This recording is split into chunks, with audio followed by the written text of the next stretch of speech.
Hello, my dearest subscribers. I'm Sasha, and today I'm sharing an inspiring story based on true events. This genius kid's name is Katherine. At just 10 years old, she was already able to solve the most challenging math problems in her elementary school. Her principal called Katherine's parents to inform them that she had earned a scholarship to skip directly to the 8th grade. Not only that, but Katherine was also admitted to the best school for Black students. Yes, we all know that in 1906, racism in America was still rampant. Every public facility was segregated by skin color, whether it was restrooms, hospitals, schools, or even sinks for washing hands. Black and white people had to remain separate. The principal and teachers at Katherine's school were genuinely proud of her intelligence. They were confident that one day she would grow up to be someone great and prove that Black people deserved to be treated equally. 35 years later, now an adult, Katherine was driving with her two friends, Dorothy and Mary, when their car broke down. They were in a hurry to get to work. The three of them worked at NASA, the United States Space Agency, as human computers. Amid the confusion, a police officer arrived. At that time, Black people were viewed with extreme suspicion and were not allowed to stop randomly on highways. If they did, they could be arrested. Mary quickly explained that they worked at NASA, and if they were late, an American rocket might fail to launch. Hearing this, the officer agreed to help them.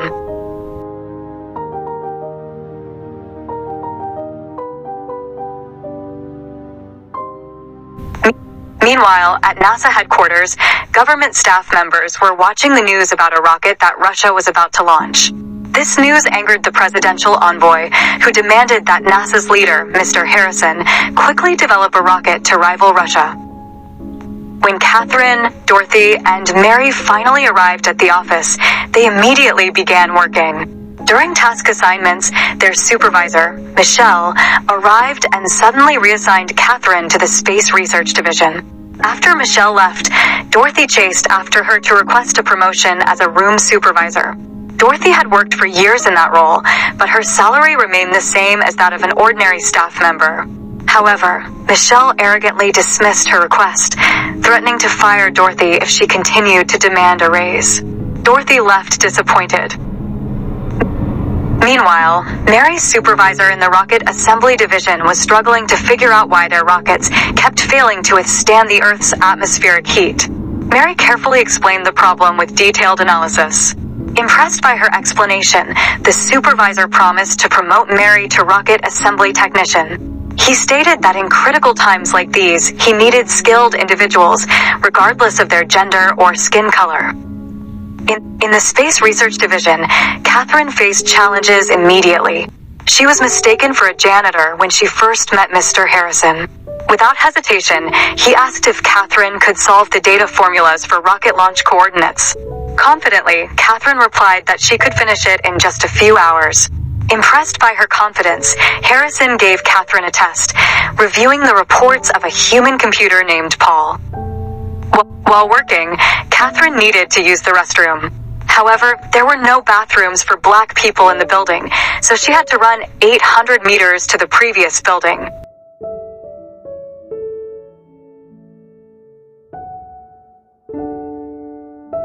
Despite the inconvenience, she returned to her work. However, her colleagues often gave her cold, disapproving stares. After work, Katherine went home to care for her three daughters.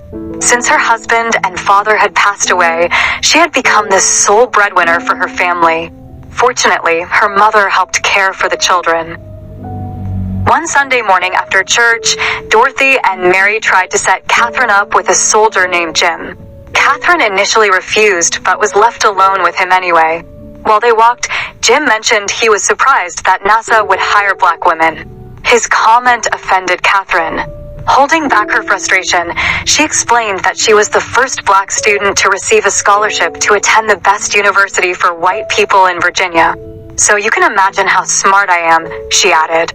Jim fell silent, thinking to himself, well, that escalated quickly.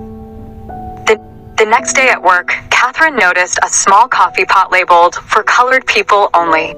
She sighed but got back to work. Soon after, Paul handed her a file with formulas. Katherine was confused by the numerous scribbles, suspecting that Paul had done this deliberately to make her fail. But she was resourceful, using a desk lamp to read through the scribbles. She discovered the data matched what was on the blackboard and decided to work on it there instead. When Katherine left to use the restroom, Harrison, Paul, and the entire team were stunned by her calculations. They had worked tirelessly on the problem, but Katherine solved it in minutes. Harrison interrogated her about how she managed it, especially since much of the data had been crossed out. Katherine explained her methods in detail. Impressed, Harrison reprimanded Paul, instructing him to provide complete data in the future so the project could progress more efficiently. During a break, Dorothy, Mary, and Katherine were approached by Michelle. She asked if it was true that Mary wanted to be promoted to a rocket technician. Michelle smugly informed them that Mary's application would be rejected because she did not meet a key requirement. She wasn't a graduate of a white university. No matter how skilled she was, Mary would never qualify for the position. Though deeply hurt, Mary remained silent. A few days later, Dorothy took her children to the city library. While selecting a book, a white woman confronted her, saying that the library wasn't for black people. After leaving, Dorothy revealed a book she had secretly taken. She advised her children, if you want to be respected when you grow up, you have to be smart. One evening, Dorothy hosted a party at her home. At the party, Katherine met Jim again. Jim sincerely apologized for his words during their first meeting, acknowledging that they might have hurt Katherine. To make amends, he asked her for a romantic dance. Jim's genuine effort to apologize softened Katherine's heart. But in the midst of the festivities, the radio suddenly broadcast a news report. Russia had successfully launched a rocket and completed a full orbit of the planet. The room fell silent. The next morning at work, Harrison made an announcement. Starting today, everyone is required to work overtime until our rocket successfully launches into space. Despite the extra hours and relentless efforts, days turned into weeks and the rocket tests continued to fail. One day, NASA purchased a new, advanced machine to calculate launch coordinates automatically. Unfortunately, no one at NASA knew how to operate it. That night, Dorothy snuck into the machine room to study it. She stayed up all night, determined to figure it out. The next day, she explained the machine's functionality to her colleagues. But Dorothy also pointed out a grim reality. The machine might replace the black human computers. Meanwhile, Mary went to court to file a petition for admission to a white university. After securing a court date, she rushed back to the office and informed her supervisor that she wasn't giving up. Mary vowed to work hard to gain entry into the university so she could fulfill her dream of becoming a rocket assembly technician. A few days later, Harrison noticed something unusual about Katherine. He was frustrated that she kept leaving during work hours, sometimes for as long as 40 minutes. One day, after returning soaked from the rain, Katherine found herself face-to-face with an angry Harrison. Where do you keep going every day? Harrison demanded. With tears welling in her eyes, Katherine finally let out the frustration she had been holding back. She explained that every day, she had to spend 40 minutes just to use the restroom. Since black people weren't allowed to use bicycles, she had to walk 800 meters to the restroom in her old division building, wearing high heels. Here in this building, she added, her voice trembling, there is no toilet for black people. And that's not all. There's even a coffee pot labeled for colored people only. No matter how smart or capable I am, people will always see me as nothing more than my skin color. Her voice broke as she said, "May I have permission to go to the restroom again?" The room fell silent.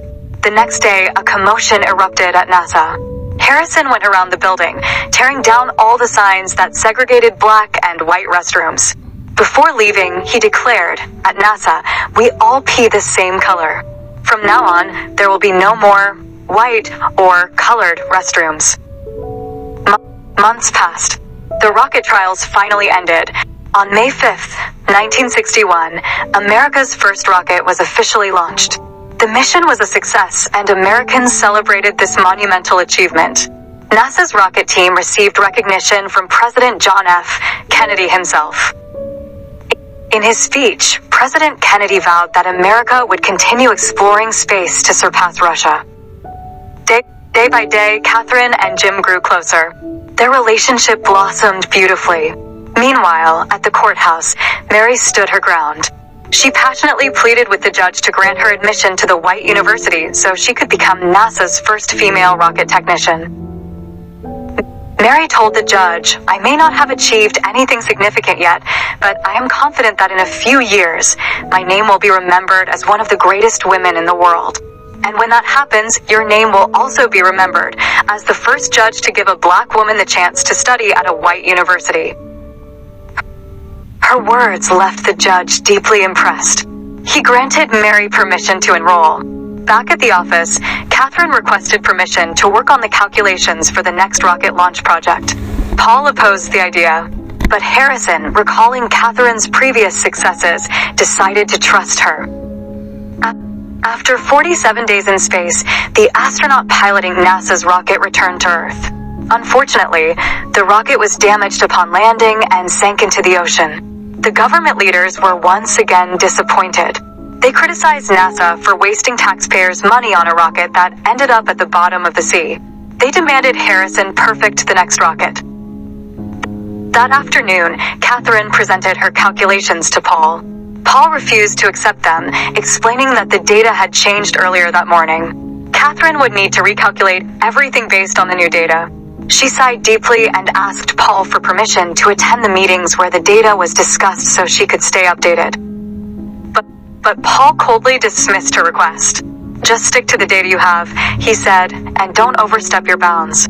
The next day, just like before, Katherine's calculations were rejected by Paul. Shortly after, Harrison arrived. Desperate, Katherine directly asked the boss for permission to attend the meetings.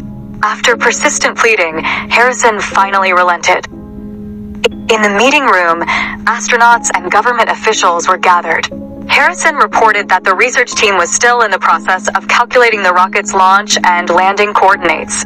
However, the government representatives were dissatisfied with this explanation. They wanted precise numbers. At a loss for words, Harrison had no choice but to ask Katherine to perform the calculations on the spot, in front of everyone. With remarkable composure, Katherine solved the complex equations in just minutes.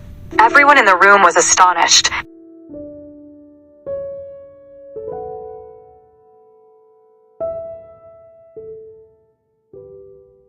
These were problems that had stumped experts for weeks. Calmly, Harrison stated that the complete data would be ready in a few days. Meanwhile, Dorothy had spent considerable time learning how to operate NASA's automatic computing machine. One day, she secretly tried to turn it on. To her surprise, it worked. Just then, two staff members entered the room, puzzled as to how the machine was functioning since no one had been able to operate it before. The next day, Michelle approached Dorothy with an announcement. Her supervisor wanted Dorothy to officially operate the machine and intended to dismiss all the black human computers. It turned out that the staff members from the previous day had reported her. Dorothy agreed to take the position, but only on one condition. All the black human computers had to be transferred to work with her. Reluctantly, Michelle agreed. That evening, on Mary's first day at college, the professor was startled to see a black woman in his class. Mary explained that she was legally enrolled and had an official letter of approval. Despite the tension in the room, no one could object. Though she was the only woman and the only black person in the class full of white men, Mary remained determined to learn. When Katherine returned home after work, she was surprised to find her family and friends dressed formally and a special dinner prepared just for her. Moments later, Jim arrived. He knelt before her and proposed. Overwhelmed with emotion, Katherine could only cry tears of joy as she said, "Yes." But amid the joy came sad news. The following day, Harrison informed Katherine that NASA's automatic computing machine was now fully operational. As a result, the Space Research Division no longer needed her calculations. She was to return to her former division and rejoin the black human computers. Though disappointed, Katherine accepted the decision. Before she left, Harrison's secretary presented her with a pearl necklace, a gift pooled together by the research team as a token of appreciation. A few days later, after returning to her old division, Katherine's wedding took place. On February 20th, 1962, America launched its second rocket. The event was broadcast live on television and radio. This mission wasn't just about traveling to space, it aimed to orbit the Earth, just like Russia had done. In the operations room, Harrison noticed discrepancies between the machine's current data and the previous results. Concerned, he contacted the astronaut to report the issue.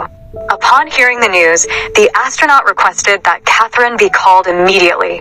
He trusted her because he had seen her exceptional skills firsthand. If Katherine calculates the coordinates and confirms they're accurate, I'll proceed with the mission. If not, the mission is canceled, the astronaut declared.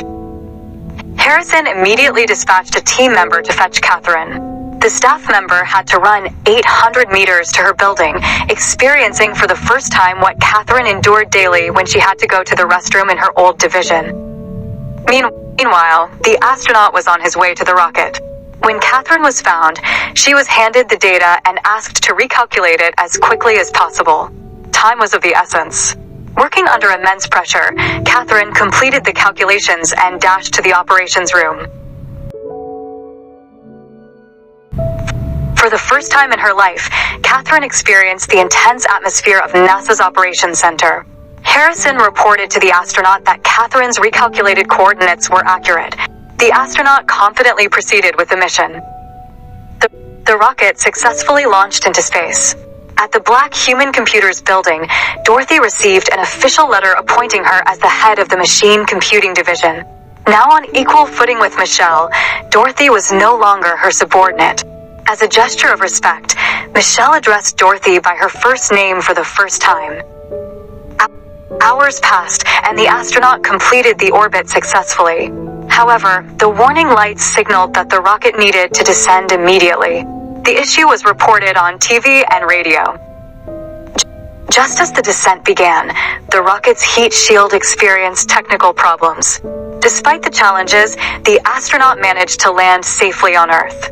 The rocket was intact, with minimal damage, and its landing coordinates perfectly matched Katherine's calculations. The news of the successful mission brought joy across America.